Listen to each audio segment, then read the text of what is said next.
Welcome back to the Anfield Exchange, and it's transfer deadline day for the first transfer window, and I'm expecting movement today. So, at the time of this recording, the Milos Kerkez deal hasn't been announced yet, but Bournemouth have just signed a left back in Rufer, I think he's called. We've bought him from League 1, and yeah, it looks like everything's in place now for Liverpool to announce the Milos Kerkez deal. In terms of Milos Kerkez, so personal terms have been agreed with the player. It looks like potentially a deal has been made between the clubs. But last we heard, they were close to an agreement, around the £40 million mark, 40 to 45 million. But yeah, with the news that Bournemouth have brought this left back in, it does seem like we're going to see an announcement, and I would expect one before the end of this transfer window, if I'm honest. In terms of Kerkez, he's not being brought in to directly replace Robertson, I don't think. I think we're still going to see a lot of Andy Robertson next season if he decides to stay. I think that depends on will we sell Kostas Tsimikas. But I think Robertson will stay, and I think we'll see plenty of him next year. I think the reason we're bringing Kerkez in is, yes, it's a long-term replacement for Robertson, but currently I don't think there's too much. I think Kerkez is obviously younger and quicker, but I don't think there's too much difference in the ability between the two players. I think it's more a case of saying to Andy Robertson, right, you're not going to be playing 55 games next season, you're going to be playing 25 games, and Kerkez will also be playing, say, 25 to 30 games as well. And it'll be a bit of a bedding in period for Kerkez, but he is going to be the successor in the left-back position to Andy Robertson. We know that Kerkez left Hungary on international duty. We believe that potentially could have been for a medical. So everything seems like it's rolling in the right direction. But yeah, like I say, I think the Kerkez deal will be announced today. Probably after this video comes out.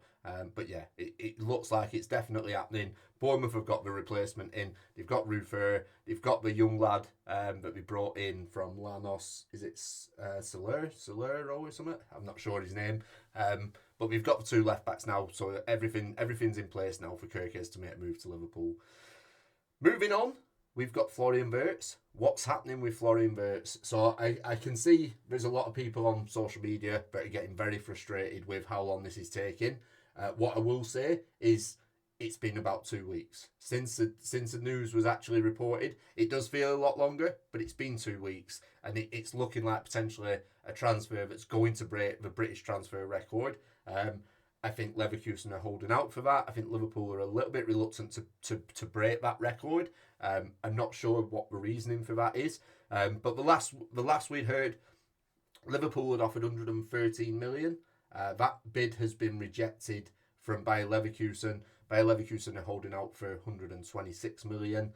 Like I say, I don't think Liverpool want to break that British transfer record for one reason or another.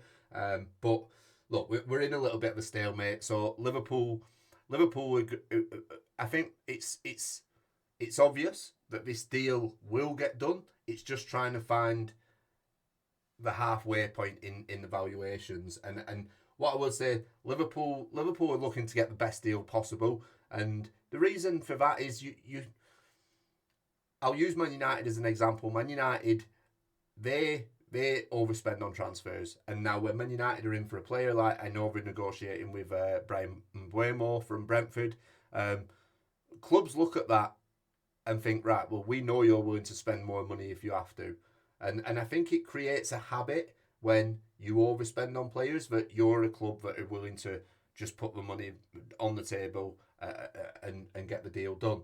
I think Liverpool were looking more long term with this Wirtz deal. Liverpool would be willing to pay the 126 million, but by paying the 126 million, Leverkusen effectively win by getting what we're asking for, and that puts Liverpool in a weaker position for deals going forward, because, for example, let's say we go to Frankfurt and we try to buy Ekatike, they want 100 million, we'll pay 60. They're gonna look at it, well, Liverpool were willing to pay the man to get the man with Florian Wirtz to Leverkusen, and they met the valuation. So if they want this guy, they're gonna have to meet this valuation. I think what happens is if Liverpool, look, we've offered 113, Leverkusen want 126. I think a fair point in that would be 118, 119 million. I think Leverkusen will then get what they want, and Liverpool will have negotiated the deal, if you will, to bring the price down a little bit, which then holds them in good stead for if he went on to negotiate for Ekitike, if he went on to talk with Isaac maybe. They just want that perception that Liverpool are not going to just throw money at the problem to create the solution. But look, Florian Wirtz, again, it's close. This is a deal that's not going to be agreed today. The beauty of it is, obviously, look, we know Florian Wirtz has just come back from international duty. He's been playing for Germany. He's on standby to have a medical. If he's not already had that medical, he's just waiting for the sign-off from the clubs to agree the deal.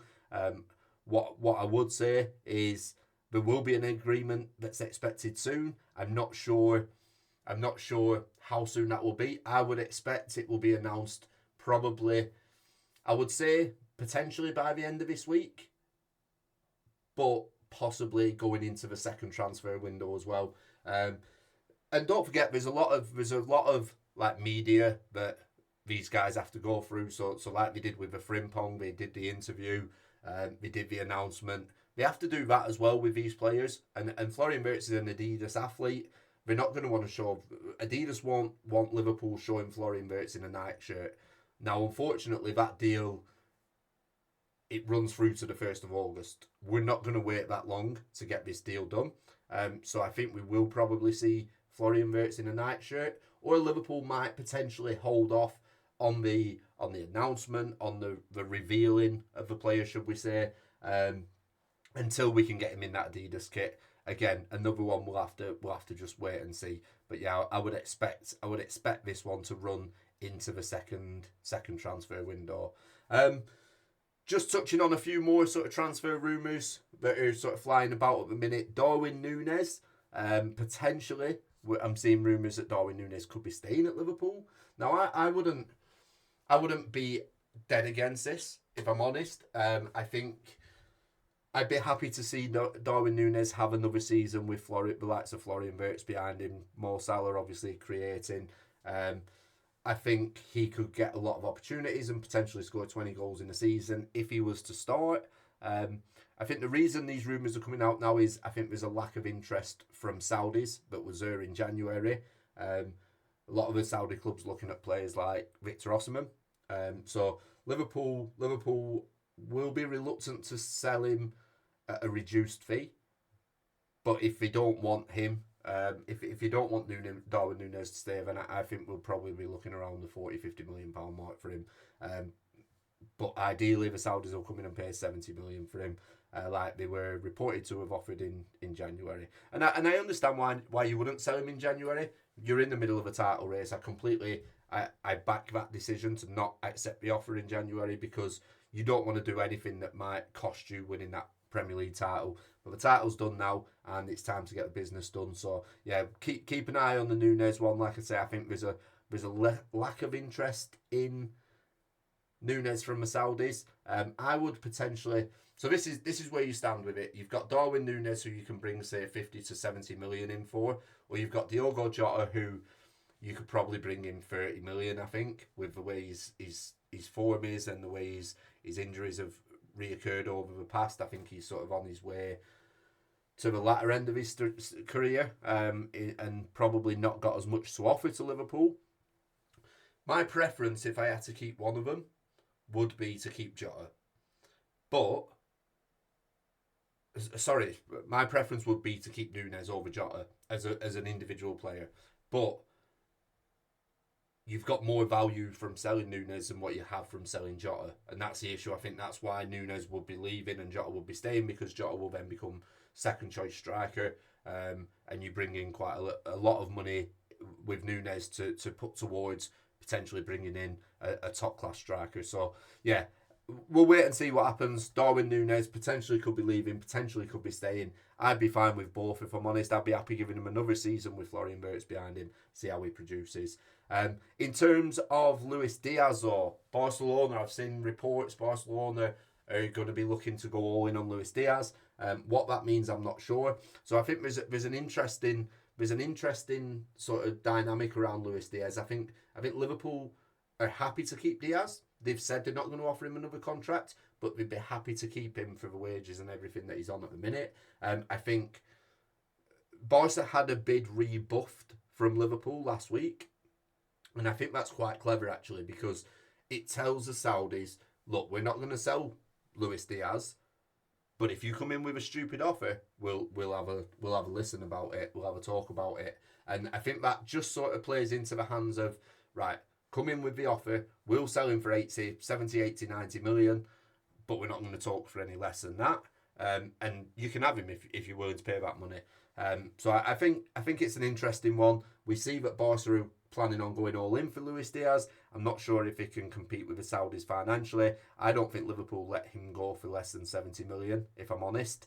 I don't think the buying club would be getting the best deal if he were to offer 70 million, but from a Liverpool point of view, I'd love Diaz to stay, but if he doesn't, then at least we've got good money for him. And look, he's got 2 years on his contract. The club have said they're happy for him to walk away for a free.